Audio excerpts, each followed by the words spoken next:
Türkiye'nin Kürt Tarihi başlıklı podcast serisinin ilk bölümünde 27 Mayıs darbesi öncesi ve sonrasında Kürtlere karşı izlenen siyasetten ve bunun ortaya çıkardığı önemli vakalardan söz etmiştim. İkinci bölümde ise genel olarak devletin geçmişten bugüne Kürt meselesiyle baş edebilmek için hazırladığı raporlara ve bu çerçevede 27 Mayıs darbecilerinin Doğu raporuna dikkat çekmiştim. Buradan devam edeyim. Öncelikle darbecilerin Doğu raporundaki bazı hususlara dikkat çekmek istiyorum. Bazı maddeler özellikle ilginçtir. Şu maddeler yer alıyordu raporda. Bölgede asimilasyon politikalarına hız verilmeli. Kendini Kürt sanan nüfusun batıya, Türk nüfusun doğuya yerleştirilmesi. Kendini Kürt sanan nüfusun Irak Kürtleriyle bağlarının kesilmesi. Bulunduğu bölgede medeniyet merkezi olacak yatılı mekteplerin açılması. Köy okulları açılması. Bölge zirai ve sanayi hayatında önemli roller oynayacak meslek okullarının açılması. Doğuda görev alan öğretmenlere vilayetlerce devlet politikasının kısa bir seminerle açıklanması, mutaassıp bölgelerde kızlar için ayrı okullar açılmasının planlanması, yetenekli çocuklardan misyoner yetiştirilmesi ve bunların yeniden bölgeye gönderilmesi, öğretmen okullarında Doğu halkının Türk çoğunlukla kaynaştırılması usullerinin öğretilmesi ve genç öğretmen namzetlerine Türk milliyetçiliğinin esaslarının aşılanması gerekmektedir. Kendini Kürt sananlara Türk ırkından geldiklerini inandırma faaliyetlerine öncelik verilmesi. Bir üniversiteye bağlı Türkoloji Enstitüsü kurularak kendini Kürt sananların menşeilerinin Türk olduğunun ispatlanarak yayımlanması. Uzmanlarca radyo programlarının hazırlanması ve radyonun bir propaganda meselesi olarak kullanılması. Muzır propaganda yapan yabancı radyo neşriyatının bozulması. 27 Mayıs darbecilerinin Doğu raporunda gayet sarih biçimde yer alan Kürt siyasetinin esası bu şekildeydi. Aslında yıllardan beri yürürlükte olan Cumhuriyet'in Kürt siyasetinin yeniden planlanması söz konusuydu. Önceki podcast'te Abidin Özmen'in Kürt raporundan söz ederken Musa Anter'in kendisine avanak, aptal anlamında andavallı dediğini aktarmıştım. 27 Mayıs darbecilerinin raporuna bakıldığında hem yıllardır yürürlükte olan siyasetin yeniymiş gibi sunulması hem de bazı ifadeler hakikaten de insanlara andavallar dedirtiyor. Örneğin kendini Kürt sanan nüfusun Irak Kürtleriyle bağlarının kesilmesi deniliyor. Bu bir cümlenin bile darbecilerin ve onların kurucu rehberlerinin zihniyetinin çarpıklığını tamam ortaya koyduğunu söylemekle yetineyim. Elbette burada aktardım bu birkaç madde darbecilerin raporunu ilginç hale getirmiyor. Daha sonra anlatacaklarımdan hareketle bu ilginçliğin anlaşılacağını umuyorum diyeyim. Aslında bu maddelere bazı anekdotları paylaşmak amacıyla yer verdim. Şöyle ki, bu radyo ve yayın konusu özellikle Irak'taki Kürt muhalefetinin etkisinden ve aynı zamanda örneğin bir zamanlar Kürtçe yayınların da yapıldığı Sovyetler Birliği kontrolündeki Erivan Radyosu'ndan, yine Bağdat Radyosu'ndan, Mısır'daki Kahire Radyosu'ndan ve İran'daki Devlet Radyosu'ndan duyulan korku ile ilgiliydi. Zira Türkiye'de zaten bu tür bir yayının izine rastlamak o dönem için mümkün değildi. Ancak bu radyoların Türkiye'deki Kürtler üzerinde etkili olmadığını söylemek de doğru olmayacaktır. Nitekim İsmail Beşikçi daha sonra Doğu Anadolu'nun düzenli sosyoekonomik ve etnik temeller adıyla kitaplaştırılan doktora tezini hazırlarken göçebe bir Kürt aşireti üzerinde bir alan çalışması yapmıştı ve vardığı sonuçlar epey dikkat çekicidir. Bu arada Beşikçi'nin başına ne geldiyse bu tezden itibaren geldi. Çünkü Beşikçi böylece Kürtlerin Türk olduğu tezini boşa çıkarıyordu. Bunları not ettikten sonra Beşikçi'nin elde ettiği sonuçlara bakalım. Öncelikle dönemin Köy İşleri Bakanlığı'nın verilerine göre Kürdistan'daki 18 ile bağlı 9436 köyün 6628'inde yani %71'inde dönemin popüler yayın aracı olan radyo vardı ve dinleniyordu. Beşikçi göçebe bir Kürt aşireti yani Alikan aşireti üzerinde yaptığı çalışmada Ankara ve Van radyolarının hiç dinlenmediğini, Tahran, Erivan ve Bağdat radyolarının Kürtçe yayınlarının sırayla %35.1, %51.3 ve %5.4 oranında dinlendiğini saptamıştı. Kürdolog Martin van Brunesen'in bu durum hakkındaki yorumu da epey dikkate değerdir. Şöyle diyor. Transistorlu radyo yeni kullanılıyordu ve çevrelerdeki dünya ile kendi ulusal kimliklerinden haberdar olmaları bakımından Kürtler üzerinde son derece büyük etkisi vardı. Bu yanıtlar yani biraz önce aktardığım radyo dinlenme oranları göçebe Kürtlerin Türkiye'den dilsel ve belki de duygudaşlık olarak ne ölçüde ayrı olduklarını ortaya koyuyordu. Elbette Kürtleri Türk ilan edip kimliklerini inkar eden ve haliyle hiçbir hakkını tanımayan Türkiye'de bu durumun farkındaydı. bu radyoların cinli şişeden çıkarabileceğinden korkuyordu. Kuşkusuz söz konusu dönemin en önemli kitle iletişim araçları olan radyoların Kürtler üzerindeki etkisini ilk kez fark eden de 27 Mayıs darbecileri değildi. Kürtlerin Türk olduğuna dair zırvalar için ömür harcayan isimlerden biri de Kadri Kemal Kop'tur. Kemal Kop'un devlete sunduğu 6 Mart 1947 tarihli ve gizli mahreçli raporu epey ilginç veriler barındırıyor.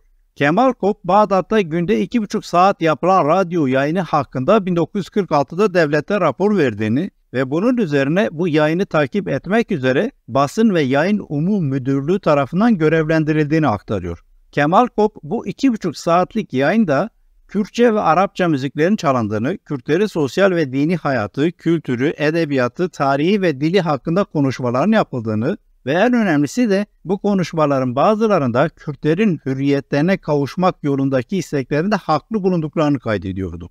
Tabii Kemal Kop bu tür yayınların sonlandırılması ve Türkiye'deki Kürtlere ulaşmasının engellenmesi için devletine akıl veriyordu.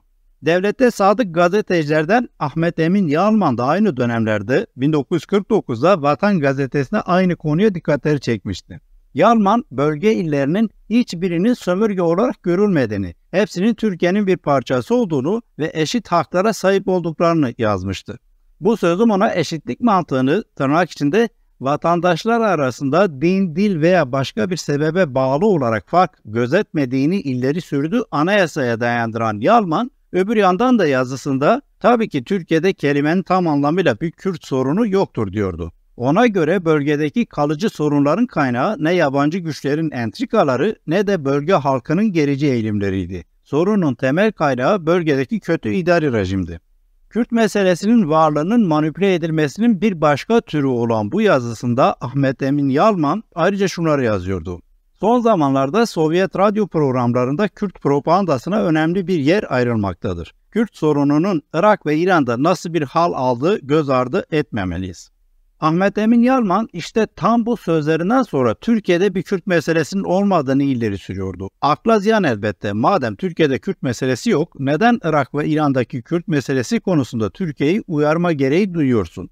Bu garabet anlayışa dikkat çekmişken radyo konusuyla ilgili yaşanmış bir başka olayı daha paylaşmak isterim. Bahsettiğim gibi 1950'li yıllarda Cemal Abdülnasır'ın Mısır'ında Kahire Radyosu'nda da Kürtçe yayınlar yapılıyordu. Türkiye'nin bundan haberi oluyor ve Türk Büyükelçi Abdülnasır'la görüşüyor. Rahatsızlıklarını dile getiriyor. Rivayet odur ki Cemal Abdülnasır şu ibretlik cevabı veriyor. Türkiye'de Kürt var mı? Büyükelçi tabii ki hayır yoktur diyor. Bunun üzerine Abdülnasır madem Kürt yok, rahatsız olmanız için de bir sebep yoktur. Bu arada Kahire Radyosu ile ilgili pek çok kaynaktan bazı ufak farklarla aktarılan bu rivayetin gerçekte Fuat Masum tarafından dillendirildiği de kaydedilir. Fuat Masum Güney Kürdistan'ın önde gelen siyasetçilerindendir ve 2014'te Celal Talabani'nin ölümünün ardından onun yerine Irak Cumhurbaşkanlığı görevini de üstlendi. Fuat Masum'un bir dönem Kahire Radyosu'nun Kürtçe servisinde çalıştığı ve aktardığım vakanın da bu sırada yaşandığı belirtiliyor. Hazır bu kadar Kahire Radyosu'na söz etmişken, Türkiye'nin bu radyodan duyduğu endişe ve rahatsızlığın sadece Kürtlerden kaynaklanmadığını da eklemek lazım. Endişenin bir diğer önemli nedeni de bizzat Cemal Abdülnasır'ın kendisiydi. Nitekim Roj Girasun ve Mehmet Algan'ın Türkiye'li Araplar başlıklı yazısında da dikkat çektiği üzere özellikle Cemal Abdülnasır zamanında iyice tırmanan Arap milliyetçiliğinin örneğin güneydeki Hatay meselesi gibi mevzuları yeniden tetikleyebilecek biçimde Türkiye'deki Arapları da etkilemesinden çekinen Türkiye ayrıca bazı tedbirleri alma yoluna gitmişti.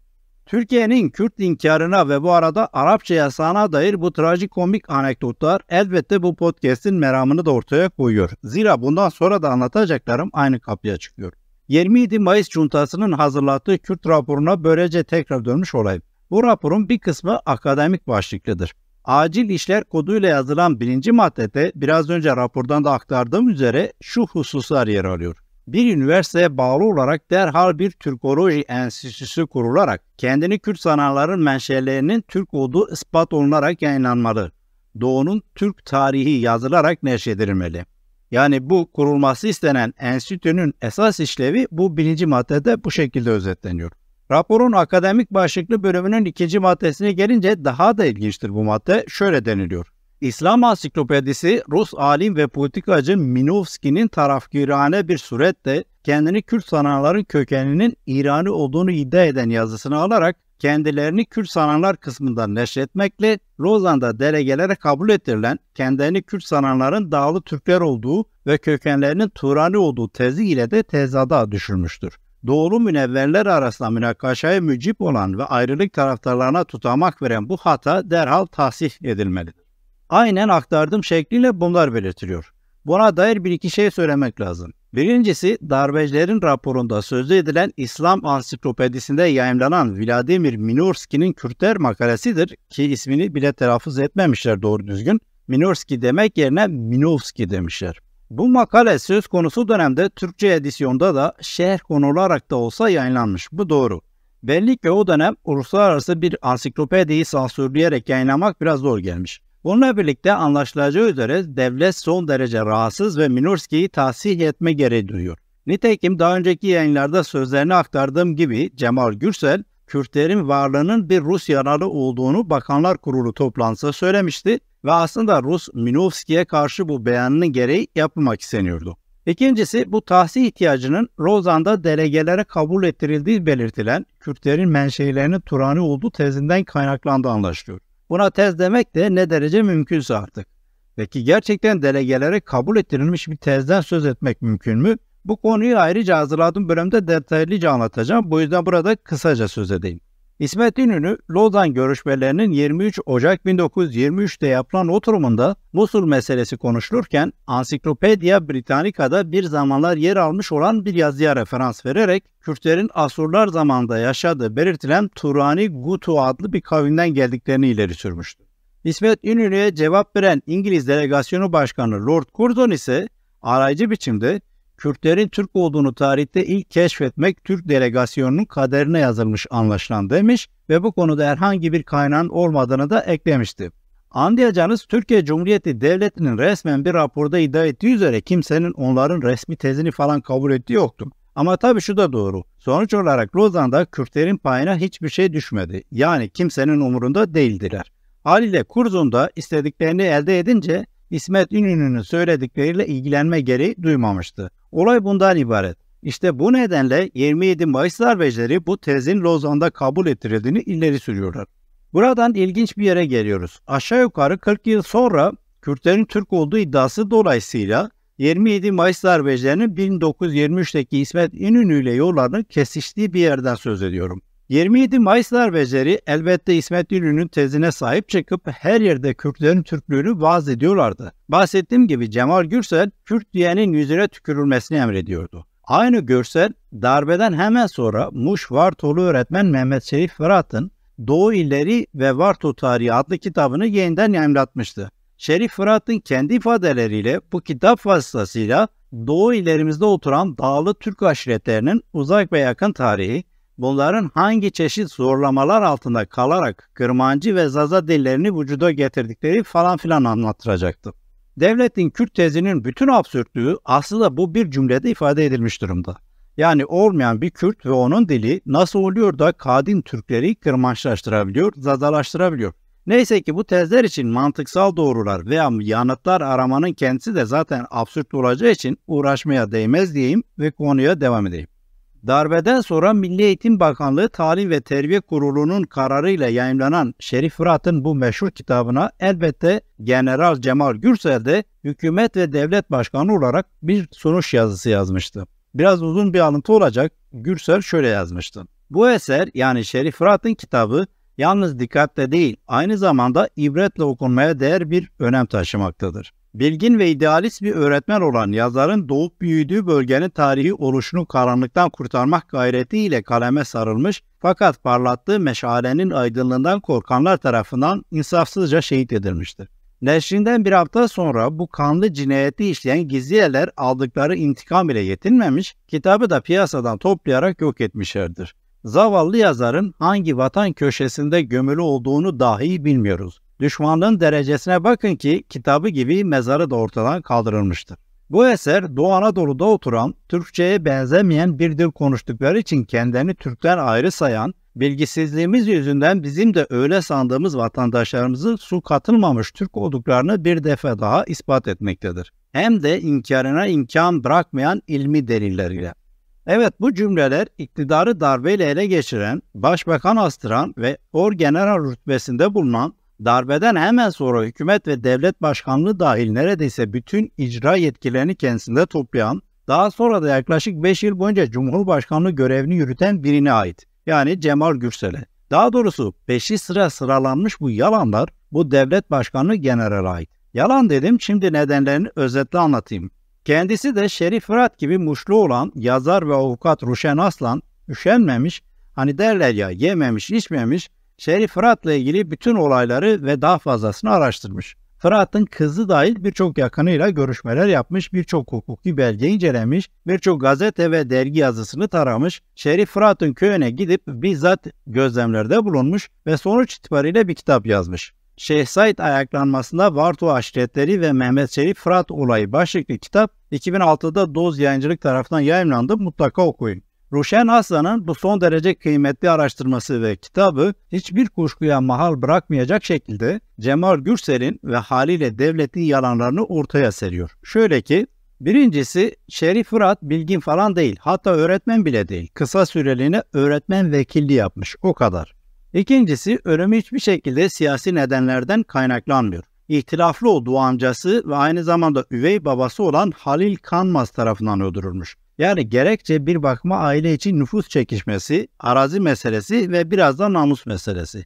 Ancak Ruşen Aslan'ın belgelerinden anlıyoruz ki devlet daha en başında cinayette siyasi bir yön kazandırmak için çabalamış. Cinayeti işleyen amca Halil Kanmaz'a bulunduğu Muş cezaevinde baskı yapılmış, cinayetin bir şeyhin azmettirmesiyle işlendiğini söylemesi istenmiş, ancak Halil Kanmaz bunu kabul etmemiş ve baskı uygulayan cezaevi müdürünü de bıçaklamış. Bunun üzerine de Bitlis cezaevine sürgün edilmiş ve burada ölmüş. Sözü edilen şeyh ise Şeyh Said'in oğlu Ali Rıza Fırat bu arada. Nitekim Fırat Muş'ta yargılanmış ve beraat etmiş. Yani devlet başından beri cinayetin neden ve nasıl olduğunu aslında gayet iyi biliyordu. Buna rağmen yalan söylemeye devam ediyordu. Üçüncüsü, Şerif Fırat kitabını yayımladıktan bir hafta sonra falan öldürülmedi. Aksine arada bir yıldan fazla zaman var. Şerif Fırat'ın kitabı bizzat kendi yazdığına göre ilk olarak 11 Haziran 1948'de Turhan Selçuk'un delaletiyle İstanbul Saka matbaasına basıldı. Ölümü ise 1 Temmuz 1949. Yani Şerif Fırat'ın ölümüyle kitabın ilk baskısı arasında 12 ay 20 günlük bir zaman var. Ayrıca Cemal Gürsel'in yalan söylediği üzere kitabı piyasadan falan toplatan da olmamış. Aksine her defasında devlet kurumları tarafından baskısı yapılmış ve devlet dairelerinde okullarda zorunlu olarak okutulmaya çalışılmış. Dördüncüsü, mezarı vatanın bilinmeyen herhangi bir köşesine falan değil. Öldürüldüğü köyde, yani kendi köyünde, Muş'un Varto ilçesinin Kasman ya da Kasıman köyünde. Ruşen Aslan kitabında bizzat mezar fotoğraflarına da yer veriyor. Arslan'a konuşan Şerif Fırat'ın kızı Ceylan da ilk günden beri babasının mezarının Kasıman köyünde olduğunu, Gürsel'in dillendirdiği söylentilerin ise doğru olmadığını söylüyor.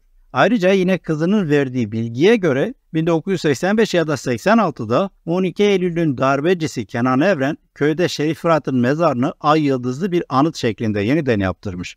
Hala da yerinde duruyor. Fotoğrafları da Ruşen Aslan'ın kitabında bulunuyor. Ve beşincisi, bu biraz farklı bir konuyla ilgili. Cemal Gürsel, Şerif Fırat'ın Kürtlerin su katılmamış Türk olduğunu inkara imkan bırakmayan ilmi delillerle bir kere daha ispat ettiğini yazmıştı. Peki öyleyse Vladimir Minurski'nin İslam Ansiklopedisindeki makalesinin tashihi için yeni yayınlara neden ihtiyaç duydunuz? Çünkü İsmet İnönü'nün Lozan'daki iddiaları bile yetmemiş, büyük bir gururla yeniden baskısı yapılan Şerif Fırat'ın kitabı da yetmemiş, yeni yayınlar istenmiş. Nitekim Şerif Fırat'ın kitabından önce sözünü ettiğim ve bazı maddelerini paylaştığım 27 Mayıs Cuntası'nın Doğu raporunun uzun vadeli işler kısmında kendilerini Kürt sananların menşeilerinin Turani kavimlere dayandığı hakkında çeşitli yönlerden arayışlar yapılmaya ve neticeleri türlü neşir vasıtalarıyla yayınlanmaya devam olunmalıdır denilmekteydi. Yani sadeleştirecek olursam Kürtlerin Türk olduğuna dair yeniden bol bol kitap falan yayınlayın diyorlardı. Tam da bu amaçla bir de enstitü kurulmuştur. 20 Ekim 1961'de kurulan Türk Kültürünü Araştırma Enstitüsü hem çıkardığı dergi hem de yayımladığı kitaplarla Kürtlerin Türklüğünü ispatlamak için yıllar boyunca çaba harcadı. Şerif Fırat'ınki dahil birçok kişinin neredeyse aynı cümlelerden, aynı iddialardan oluşan zırvalarını kitap diye yayınladı. Hazır mevzu bu enstitüye gelmişken konuyla ilgili önemli bir araştırmaya imza atan Nevzat Anuk'un aktardığı bilgilerden de birkaçını paylaşmakta fayda görüyorum.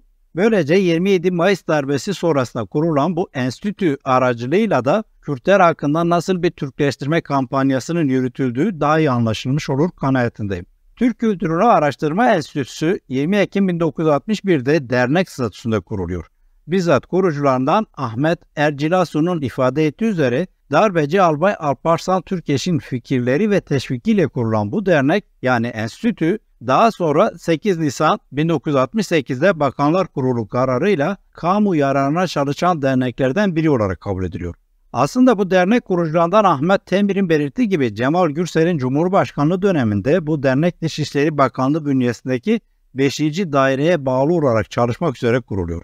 Amacı da Türkiye sınırları dışında kalan Türk topluluklarının kültür meseleleriyle ilgilenmek.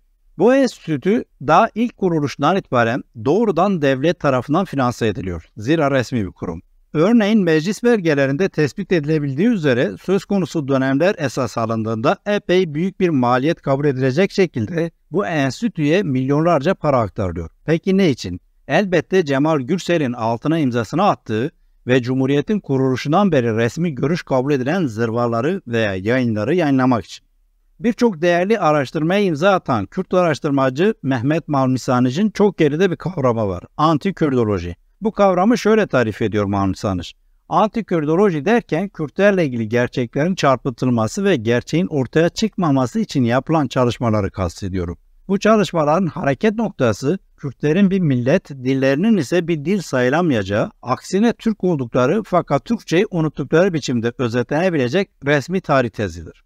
Malmisanıcı'nın tespitine göre Cumhuriyet'in kuruluşundan 1960'lara kadar Kürtlerle ilgili devletin onayladığı tarzda yaklaşık 10 kitap yayınlanmış. Türk Tarih Tezi, Güneş Dil Teorisi ve Kürt Sorunu başlıklı son derece değerli kitabında İsmail Beşikçi ise bir liste yayınlamıştı. Yani hem genel olarak herkesin ve hem de böylece Kürtlerin Türklüğünü ileri süren kitapların bir listesini.